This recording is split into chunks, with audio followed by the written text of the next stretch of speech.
Hi there, good afternoon, everybody. Welcome here to the Prog Monster. My name is Murph. I am the host of this show.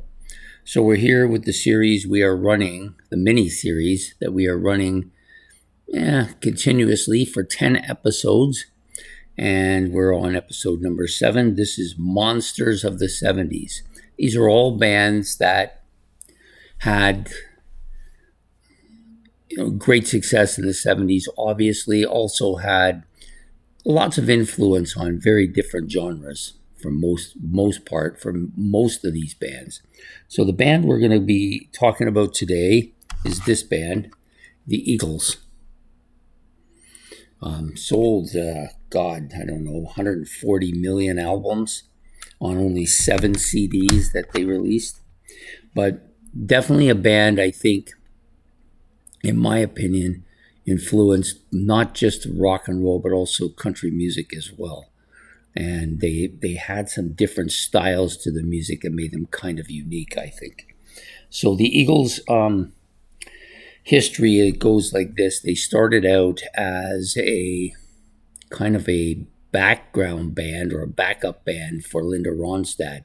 So she needed a band to tour with her, and she put together this band of characters or people or musicians, I guess is the best way to put it. And they did a concert with her. The band that she put together, it turned out eventually to become the Eagles. So the members of that particular group were Glenn Frey, Don Henley, Randy Meisner, and Bernie Leiden. Those were the 4 that she did. And they decided to go on their own with some encouragement from her to go on their own and produce their own music. Their debut album, which I showed you, is this one. Had 3 hits off of it. Right off the bat, they started out large. Take It Easy, Witchy Woman, and where is it? I see it here. Peaceful, Easy Feeling. Those are kind of the 3 hits on the album. This is a much quieter album, more country feel to it than their other albums, but still a pretty solid album for them to start out. They had a total of 7 studio albums. Not many for a band of such success. They weren't together a particularly long time. I think this was 72, this album. Yeah, 72. And by 1980, when they produced this album, if I can find it, here it is. Their 6th studio album, The Long Run, 1979. So that's only 7 years between their first and their 6th studio album. They did produce another one, but it was much later, like when they got Reunion, came back together in 2017, produced another album, which is one of the ones I actually don't own. There's 2 I don't own, this one and the Border album. So they had 7 studio albums, probably sold about 140 million albums at least. Coincidentally, though, their greatest hits from 71 and 75 sold the most of any of their albums, even more than Hotel California, which was the biggest selling album for them as far as their studio albums go, selling over 42 million units. My particular favorite is this album, The Long Run. And there's a reason for that. We'll get into it when we get to it. There are notable things that this band achieved. So they were nominated and then confirmed into the Rock and Roll Hall of Fame back in 1998. I think all of the members that I'm going to list here are part of that. You've got the Vocal Group Hall of Fame as well in 2001.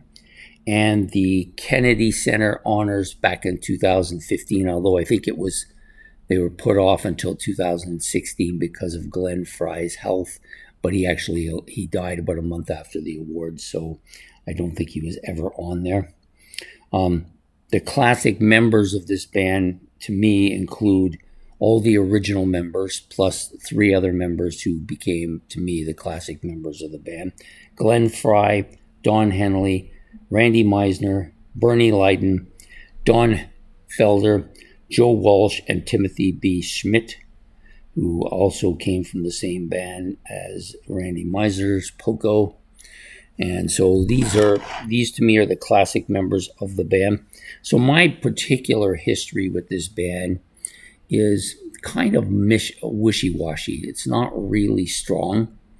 So I started out, my first purchase was this one that my friend turned me on to. Guy from school said I should give these guys a shot. And I actually wasn't going to do it. And then I heard Heartache Tonight, and I thought, wow, that's a big song. I got it. If they're all as good as that, I got to have it. So I bought it. I wasn't disappointed. I listened to this a lot. This was a big album for me when I got it. Lots of stuff on here that's really good. In fact, I don't really think, other than the Greeks Don't Want No Freaks, it's the only song on the album I kind of could do without. But the rest of them, The Long Run, I Can't Tell You Why, In the City, Disco Strangler, King of Hollywood, Heartache Tonight, Those Eyes, Teenage Jail, and The Sad Cafe are all really good songs. You get a lot of range on this too. So you've got some kind of poppy, kind of sad, almost ballad-like tracks. You've got some kind of heavier stuff as well. Got some heavier poppy stuff as well. You've got some maybe a little bit bluesy stuff. But there's a lot of different vocal sounds too, because you got Joe Walsh, Don Henley, and I believe Glenn Fry are all singing. Now I'm not sure if Schmidt and who am I missing? I can't remember who I'm missing. Anyways, I can't remember if the other, Don Felder. I don't know if those two actually sang on the album. I know the other three did. I think Schmidt also sang, but I'm not 100% sure. But really, really a strong album. And then, of course, once I got that, I had to start going backwards like every good rock person. And the next album I bought was this one, which I've just currently rebought, which is One of These Nights. This to me is a very strong album as well. One of These Nights is on here. Take It to the Limit. After the Thrill Is Gone. This is a strong album. I did like this quite a bit as well. Then, of course, you had to have Hotel California, which is their huge album. Huge, successful album. The title track itself is probably one of their biggest, if not their biggest track of all time. New Kid in Town was another song I liked a lot. Life in the Fast Lane, another big hit. And then you've got a bunch of songs that are pretty good as well, including, of course, Victim of Love, which is maybe underrated for the songs on the album, but really a solid one. Overall, this is a strong album. Considered one of the largest albums in rock history. Lost award to be Album of the Year to Fleetwood Mac's Rumors. That was the only album that beat it out. And then, of course, you have this one, Desperado. This is the other album that I own.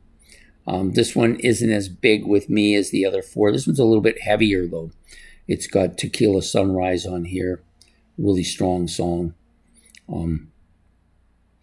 But the rest of the stuff is more of a deep dive type stuff, but really good. So a heavier album. I like this too. I like them all, but that's how it kind of worked out for me, and that's my history with them. I liked them initially, and then I kind of went into the tank with just about everybody out there.